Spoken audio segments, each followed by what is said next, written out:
Hello दोस्तों, मेरा नाम चंदन है। मैं अपने आप को चंदन बुलाता हूँ। तुम्हारा नाम प्रिया है, तुम अपने आप को प्रिया बुलाते हो। उसका नाम संजय है, वह अपने आप को संजय बुलाता है। इस तरीके के सेंटेंसेस को बनाने के लिए हमें जिस फ्रेंच वर्ब की ज़रूरत होती है वो है सापले।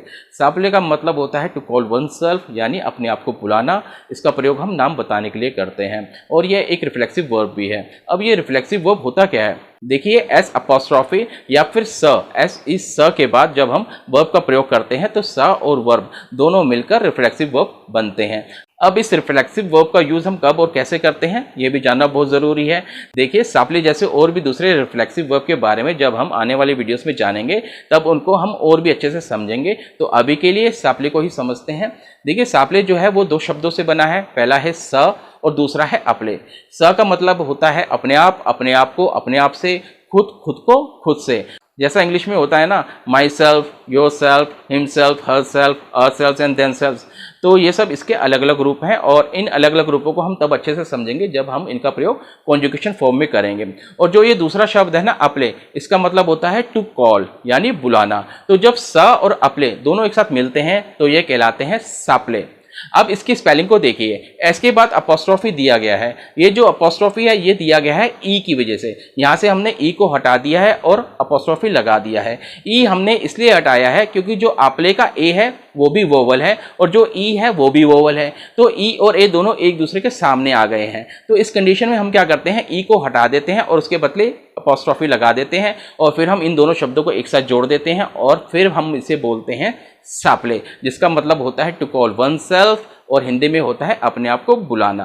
तो आइए अब सापले की कॉन्जुगेशन फॉर्म को बोर्ड पर समझते हैं और उनके साथ हम सेंटेंसेस बनाना भी सीखते हैं। तो ये है सापले की कॉन्जुगेशन फॉर्म। इसको मैं आपके लिए पढ़ देता हूं और इसका मतलब भी आपको बता देता हूं। je m'appelle, मैं अपने आप को बुलाता हूं। I call my self. tu t'appelles, तुम अपने आप को बुलाते हो। You call your self. il s'appelle, वह अपने आप को बुलाता है। he calls himself। elle s'appelle, वह अपने आप को बुलाती है। she calls herself। nous appelons, हम अपने आप को बुलाते हैं। we call ourselves।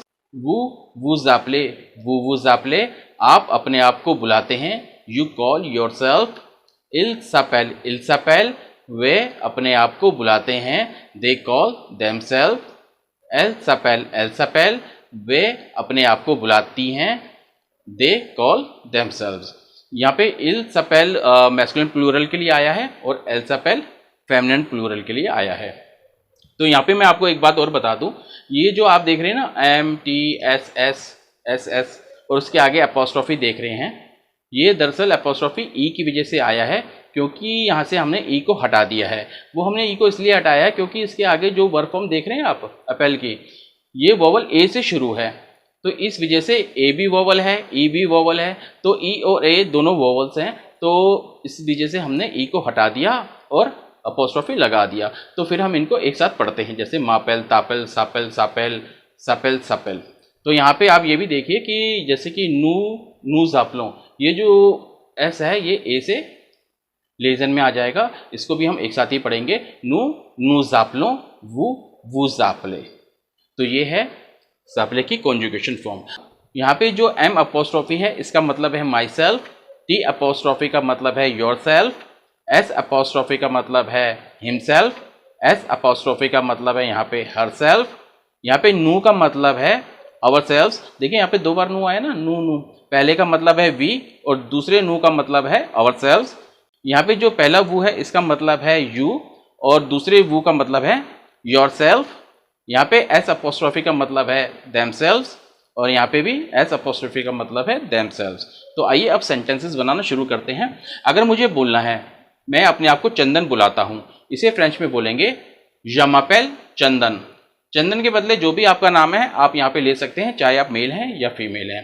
तो ऐसे ही अगर आप किसी को बोलते हैं तुम्हारा नाम प्रिया है या तुम अपने आप को प्रिया बुलाते हो या तुम अपने आप को राज बुलाते हो, इसे फ्रेंच में बोलेंगे tu t'appelles प्रिया, tu t'appelles राज। तो ऐसे ही अगर आप किसी को बोलते हैं वह अपने आप को ध्रुव बुलाता है या उसका नाम ध्रुव है, इसे फ्रेंच में बोलेंगे il s'appelle ध्रुव।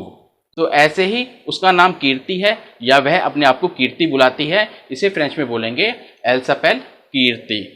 तो ऐसे ही अगर आपसे कोई पूछता है आप लोगों का नाम क्या है, तो आप लोग बोलते हैं कि हमारा नाम क्रिश राज नीता है, तो इसे फ्रेंच में बोलेंगे नू नू जापलों क्रिश राज नीता। यहाँ पे आप एक बात का ध्यान रखना कि नू नू जापलों सिर्फ एक ही व्यक्ति बोलेगा, उसके बाद जितने भी व्यक्ति होंगे वह सिर्फ अपना नाम ही बोलेंगे, वह नू नू जापलों नहीं बोलेंगे। तो ऐसे ही अगर आप किसी को बताते हैं आपका नाम राखी और आलोक है, तो इसे फ्रेंच में बोलेंगे वू वू जापले राखी ए आलोक। यहाँ पे ए का मतलब एंड से है, ए एंड डी, जिसे हिंदी में और बोलते हैं। तो वुवु जापले राखी ए आलोक। यहाँ पे मैं आपको एक बात और बता दूं कि आप वुवु जापले का प्रयोग किसी एक व्यक्ति के लिए भी कर सकते हैं जो आपसे सीनियर है या कोई अननोन पर्सन है, तो आप उसके लिए भी वुवु जापले का प्रयोग कर सकते हैं जिसको आपने रिस्पेक्ट देनी है आप कहकर, जैसे कि वुवु जापले राखी, कि आपका नाम राखी है या आप अपने आप को राखी बुलाते हैं। तो ऐसे ही अगर आपको बोलना है उनका नाम समीर और कृष्णा है या वे अपने आप को समीर और कृष्णा बुलाते हैं, तो इसे फ्रेंच में बोलेंगे इल सपेल समीर ए कृष्णा। यहाँ पे ए आ जाएगा, समीर ए कृष्णा। यहाँ पे आप इस बात का ध्यान रखना कि इल सपेल वैसे तो हम मैस्कुलिन प्लूरल के लिए लेते हैं, लेकिन अगर उनके साथ कोई महिला भी है तब भी हम इल सपेल का ही प्रयोग करेंगे, जैसे कि इल सपेल समीर कृष्णा ए प्रीति। तो यहाँ पे आप ए हटा देंगे और ए आखिरी नाम से पहले लग जाएगा। तो इल सपेल समीर कृष्णा ए प्रीति, उनका नाम समीर कृष्णा और प्रीति है। तो ऐसे ही अगर आप दो या दो से ज्यादा महिलाओं के बारे में बताना चाहते हैं कि उनका नाम वनीता, शीला, जैसी है, तो इसे फ्रेंच में बोलेंगे एल सपेल वनीता शीला जस्सी। तो ये थे सापले की कॉन्जुगेशन फॉर्म के साथ बनाए गए सेंटेंसेस। अगले वीडियो में हम जानेंगे कि फ्रेंच में किसी से कैसे पूछें कि उसका नाम क्या है। तो आज का वीडियो बस इतना ही था। अपना ख्याल रखिएगा, मिलते हैं अगले वीडियो में। धन्यवाद।